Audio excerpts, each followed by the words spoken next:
Hello students, चलिए हम लोग देखेंगे रेशियो एंड प्रोपोर्शन का पार्ट 2। ठीक है, तो इसमें देखो हमारे अब शुरू करते हैं। एडवांस लेवल के क्वेश्चन से शुरू होंगे। ठीक है, पहले क्या तो उसमें बेसिक लेवल के क्वेश्चन आपको समझाए गए थे। अभी यहाँ से आपके एडवांस लेवल के क्वेश्चन शुरू होंगे। देखो कह रहा है सोने का मूल्य है वो तांबे का मूल्य का 120 गुना है, जबकि चांदी का मूल्य तांबे के मूल्य का 15 गुना है। ठीक है, दोनों धातुओं को पिघलाकर किस अनुपात में मिलाया जाए कि मिश्र धातु का मूल्य तांबे के मूल्य का 75 गुना हो। तो अभी बताया था मैंने आपको, शुरुआत में बताया था। ठीक है, अगर हाई वैल्यू इधर रहती है तो लो वैल्यू इधर आएगी, और उनके बीच वाली वैल्यू किधर आ जाएगी, इधर आ जाएगी। ठीक है, तो बस क्या करते हैं हम लोग, माइनस कर लेते हैं। तो 75 में से 15 जाएगा 60, और 120 में से 75 जाएगा तो आपका 45 आ जाएगा। तो 15 चौको 60, 15 दिया 45। ठीक है, तो हमारा आंसर कितना आ जाएगा, 4:3। तो ये किसका अनुपात आ गया, सोना और चांदी का अनुपात। ठीक है,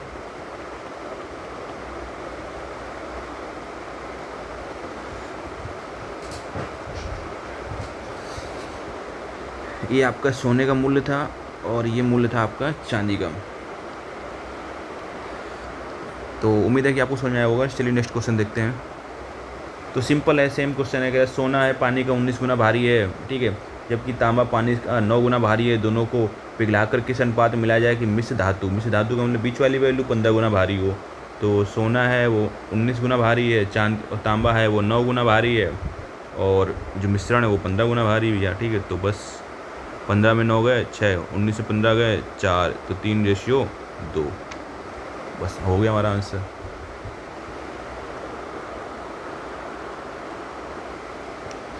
हाँ हाँ हाँ। तो चलिए क्वेश्चन देखते हैं अगला। कह रहा है पिछले वर्ष गोपाल एवं हरि की आय का अनुपात 5:4 था। ठीक है, उनके पिछले वर्ष एवं वर्तमान वर्ष के व्यक्तिगत आय का अनुपात 2:3 है एवं 4:7 है। यदि दोनों की वर्तमान वर्ष में सम्मिलित आय 29,000 हो। ठीक है, तो गोपाल का वर्तमान वर्ष में आय कितना होगा। इस टाइप के क्वेश्चन में देखो करने का मतलब क्या है, गोपाल हो गया और हरि हो गया। ठीक है, तो जो गोपाल की आय थी वो पहले 5 यूनिट थी, बाद में कितनी हो गई, 4 यूनिट। ठीक है, अब पिछले वर्ष की कंपेयर करेंगे तो ये देखो इसमें 2:3 दिया हुआ है। तो याद रखिए आपको क्या करना है, इस रेशियो को पलटा लेना है। कितना हो जाएगा, 3/2। ठीक है, अब इसमें देखो ना ये 4:7 है, इसको पलटा लेना है। कितना हो जाएगा, 7/4 हो जाएगा। बस काटा पीटी मचा देना है, तो ये हो जाएगा 15/14। ठीक है, तो गोपाल की आय कितनी हो गई, 15 यूनिट। ठीक है, और हरि की आय कितनी हो गई, 14 यूनिट। तो दोनों को मिला के कितनी हो गई, 29 यूनिट। तो 29 यूनिट की वैल्यू क्या दी हुई है, 29,000। तो 1 यूनिट की वैल्यू 1,000। आपसे पूछा क्या जा रहा है, गोपाल की वर्तमान वर्ष में आय। ठीक है, तो गोपाल की कितनी है, 15 यूनिट। 15 यूनिट की वैल्यू 15,000।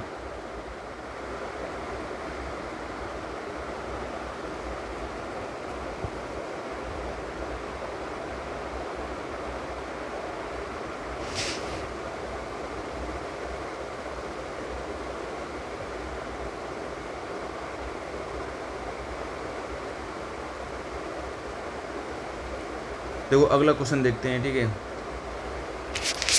अगला क्वेश्चन क्या कह रहा है, किसी राशि को ए बी तथा सी में इस प्रकार बांटा गया है कि ए के हिस्से का 3 गुना बी के हिस्से का 4 गुना बराबर है। ठीक है, तो ए का 3 गुना है वो बी के 4 गुने के बराबर है।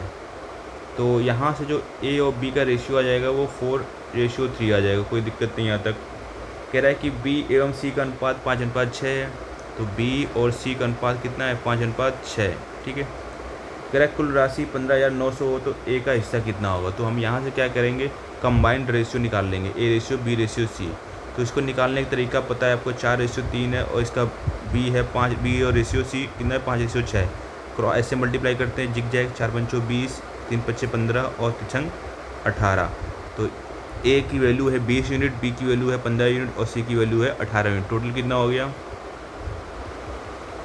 35, 8, 43, 10, 53। तो 53 यूनिट की वैल्यू कितनी दी हुई है, 53 यूनिट की वैल्यू दी है 15,900। और हमसे पूछा क्या जा रहा है, ए का हिस्सा। तो ए का हिस्सा कितना है, 20 यूनिट। तो इसको सॉल्व करेंगे तो 3 बार जाएगा, तो 300 × 20 कितना हो जाएगा, 6,000। ठीक है, तो 6,000 रुपये हमारा आंसर हो जाएगा।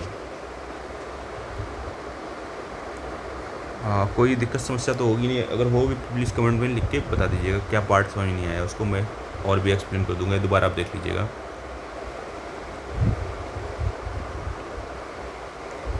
देखो ज़रा, अगला क्वेश्चन कह रहा है कि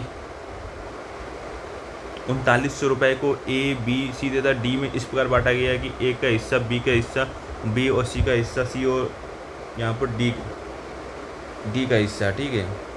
2:3 है तो सी का हिस्सा कितना होगा? तो सिंपल सा देख लो जरा, तो ए रेशियो बी है वो भी कितना है, 2:3 है, और बी रेशियो सी है वो भी कितना है, 2:3 है, और सी रेशियो डी है तो वो भी कितना है, 2:3 है।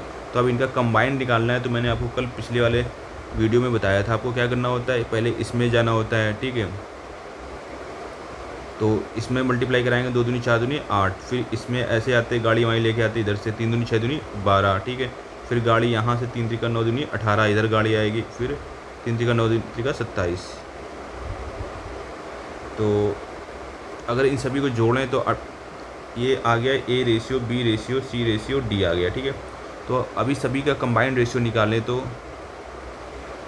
जोड़ के तो 27 8 35 10 45, तो 47 10 57 8 65, ठीक है। तो 65 यूनिट की वैल्यू दी है 3900। हमसे पूछा गया सी का हिस्सा कितना है, 18 यूनिट। तो सॉल्व कर लें, 13 × 5 = 65, 13 × 3 = 39, 5 × 6 = 30, 60, 18 × 6 = 108। तो 1080 रुपये क्या आ जाएगा, सी का हिस्सा आ जाएगा।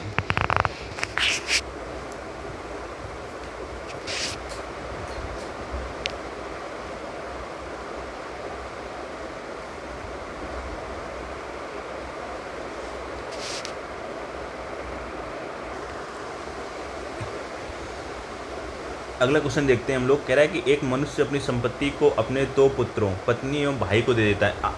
यदि आधी संपत्ति वो अपने पुत्रों को दे देता है, ठीक है, जिसमें वो उम्र, इसमें आधी संपत्ति है, ठीक है, अपने पुत्रों को दे देता है, 2 पुत्रों को दे देता है, जिससे वह उम्र के अनुसार 4:7 में बांट लेते हैं, ठीक है। यदि वह पत्नी को छोटे पुत्र का दोगुना धन देता है तो उसमें भाई को 18,000 रुपये दिए तो कुल संपत्ति कितनी है? देखो ना, यहाँ पर इम्पोर्टेंट पॉइंट ये है कि आपको कह रहा है कि वो पुत्रों को आधी संपत्ति देता है, उसको 4:7 में बांटते हैं। मतलब क्या हुआ, जो 7 यूनिट की वैल्यू है वो आधे के बराबर है, तो जो टोटल वैल्यू होगी वो पूरी संपत्ति होगी वो कितनी होगी, 14 यूनिट होगी, नहीं होगी? ये चीज़ समझ में आ रही है? 14 यूनिट का आधा ही तो 7 होगा, ठीक है, और 4:3 में बांटते हैं। अब कह रहे हैं वह अपनी पत्नी को छोटे पुत्र का दोगुना धन देता है, तो छोटे पुत्र को कितना रहेगा, 3 यूनिट, तो वाइफ को कितना देगा, 6 यूनिट। तो टोटल देखो 4:3, 4 पहले वाले पुत्र को था, 3 छोटे वाले पुत्र को, 4 3 7 6 13 हो गया, 13 यूनिट बच गया। 13 यूनिट क्या हो गया, उसने दान दे दिया। तो 1 यूनिट जो बचा उसने किसको दिया, भाई को। तो 1 यूनिट की वैल्यू कितनी दी हुई है, 18,000। तो आपसे पूछा गया कुल संपत्ति, तो कुल संपत्ति कितनी है, 14 यूनिट। तो 18,000 इंटू 14 का मल्टीप्लाई कर दो, 14 8 112, 14 11 25, तो आ गया आपका 2,52,000 रुपये।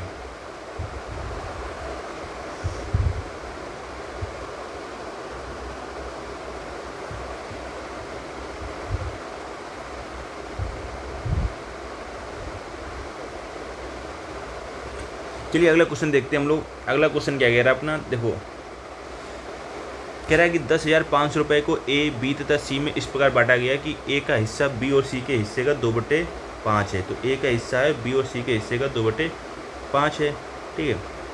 और नेक्स्ट पे क्या कह रहा है, बी का हिस्सा है वो ए और सी के हिस्से का 1/2 भाग है। तो ज़रा समझो यहाँ से, अगर यहाँ से अगर दोनों रेशियो को जोड़ें तो ये a + b + c बराबर 7 मिलेगा।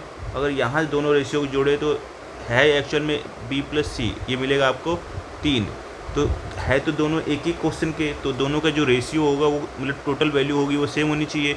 तो यहाँ पर क्या करेंगे, इसमें 3 से मल्टीप्लाई कर देंगे, इसमें कर देंगे 7 से। तो यहाँ पर हम लोग 3 से करते हैं, 3 दूनी 6, 3 5 15। यहाँ पर करेंगे तो 7 से, तो 7 एकम 7, 7 दूनी 14। मतलब क्या होगा, ए को मिलेगा 6 यूनिट, बी को मिलेगा 7 यूनिट और 7 6 13, टोटल है 14 भाग, ठीक है। तो सी को मिलेगा 1 यूनिट। ये चीज़ समझ में आई? एक मिनट, सॉरी, टोटल भाग 21 है। टोटल भाग कितना है? 21। तो सी को मिलेगा 8। तो यहाँ से अगर टोटल भाग कितना आ रहा है? 21 यूनिट। तो अब देखो रहा, टोटल भाग 21 था, तो 21 वाली वैल्यू थी वो 10,500 थी, यानी एक यूनिट की वैल्यू कितनी हो जाएगी? एक यूनिट की वैल्यू हो गई 500। अब हमसे पूछा जा रहा है कि अलग अलग, ठीक है। तो ए का हिस्सा क्या होगा? तो ए का हिस्सा कितना है? 6 यूनिट, तो 6 पंचे 30, 3000। बी का हिस्सा कितना है? 7 यूनिट, 7 बना 3500। और सी का हिस्सा कितना है? 8 यूनिट आया, ठीक है। तो 8 पंच 40, 4000। तो उम्मीद है कि आपको समझ में आ गया होगा कॉन्सेप्ट।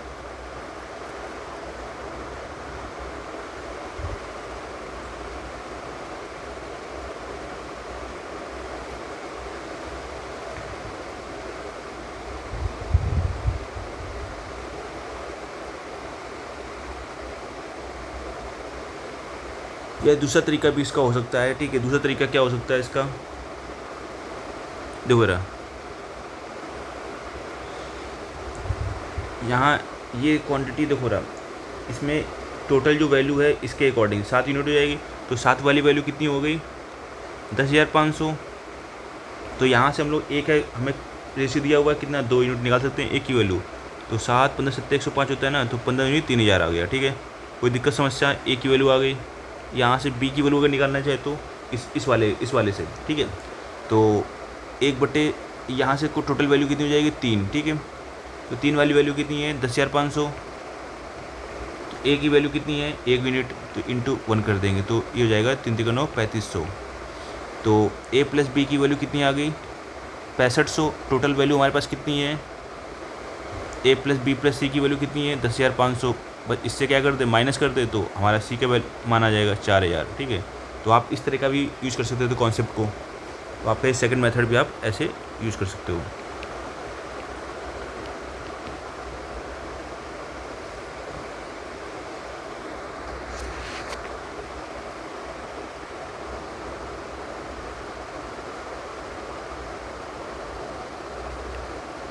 चलिए इस टॉपिक का हम लोग लास्ट क्वेश्चन देखेंगे, ठीक है। कह रहा है 7500 रुपये को ए कॉमा बी तथा सी में इस प्रकार बांटा गया है कि ए का हिस्सा बी और सी के हिस्से का 3/7 भाग है। बी का हिस्सा ए और सी के हिस्से का एक क्वेश्चन और भी रहेगा, ठीक है, 2/3 भाग है। देखो रहा, क्या कह रहे हैं हम लोग? ए का हिस्सा है वो बी और सी के 3/7 भाग है, ठीक है। तो यहाँ से देखो रहा, टोटल कितना हो जाएगा? 10 यूनिट की वैल्यू कितनी दी हुई है? 7500। तो ए की वैल्यू कितनी है? 3 यूनिट। तो यहाँ से सॉल्व करेंगे तो 3 0 3 5 15 3 7 21 2250, ठीक है। तो ए का मान कितना आ जाएगा? 2250। नेक्स्ट वाले से चलते हैं। तो बी का हिस्सा है वो ए और सी के हिस्से का 2/3 भाग है।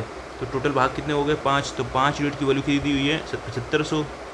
हमें क्या निकालना है? बी की भाग। तो बी की भाग कितना है? 2। तो 15 5 75 होता है, तो 15 नहीं 30, यानी 3000 हो गया, ठीक है। दोनों को जोड़ देंगे तो हो जाएगा ये 5250,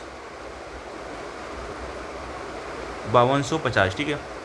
तो ए प्लस बी प्लस सी की कंबाइंड वैल्यू दी हुई है 7500, और बी ए प्लस बी की वैल्यू आ गई है 5250। तो सी की वैल्यू क्या आ जाएगी? घटा देंगे 0, 10 से 5 गए 5, 74, 52 गए 2250 हमारा आंसर हो जाएगा। तो उम्मीद है आपको समझ में आया होगा कॉन्सेप्ट जो भी मैं समझा रहा हूँ, ठीक है। चलो नेक्स्ट क्वेश्चन देखते हैं अब। बस ये आखिरी क्वेश्चन है इस क्वेश्चन का।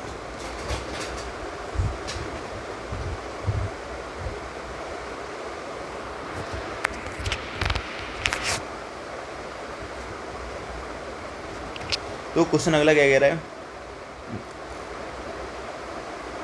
कह रहा है ए के हिस्से में 20 रुपये निकाल लिए जाएँ और बी के हिस्से में 5 रुपये ए के हिस्से में 20 रुपये मिला दिए जाएँ, ठीक है। हाँ, ए को 20 रुपये दे दिए जाएँ और बी के हिस्से से 25 रुपये निकाल लिए जाएँ, तो उनके हिस्सों का अनुपात वो 4:5 हो जाता है, ठीक है। तो यदि कुल राशि 2165 रुपये है तो ए का हिस्सा कितना होगा? देखो रहा, यहाँ पर आपको थोड़ा सा समझना पड़ेगा कि ये इसको हमने 20 रुपये दिए, इससे 25 रुपये निकाल लिए, तो फ़र्क कितने का आएगा? 5 रुपये घाटा हो जाएगा ना। किसी को हमने 20 रुपये दिए और 25 रुपये उससे वापस ले लिए, तो 5 रुपये क्या हो गए? हमने उससे ज़्यादा ले लिए ना। तो अभी क्या था, टोटल 2165 थे, ठीक है। तो 5 रुपये का फ़र्क आ जाएगा, तो बचेंगे कितने, 2160। अब इसी को कितने में, 4:5 में बांटना था, तो 9 वाली वैल्यू ये, तो ए का हिस्सा कितना है इसमें, 4 यूनिट। तो 9 दूनी 18 और 9 चौको 36, तो 24 चौको 96, 960 रुपये।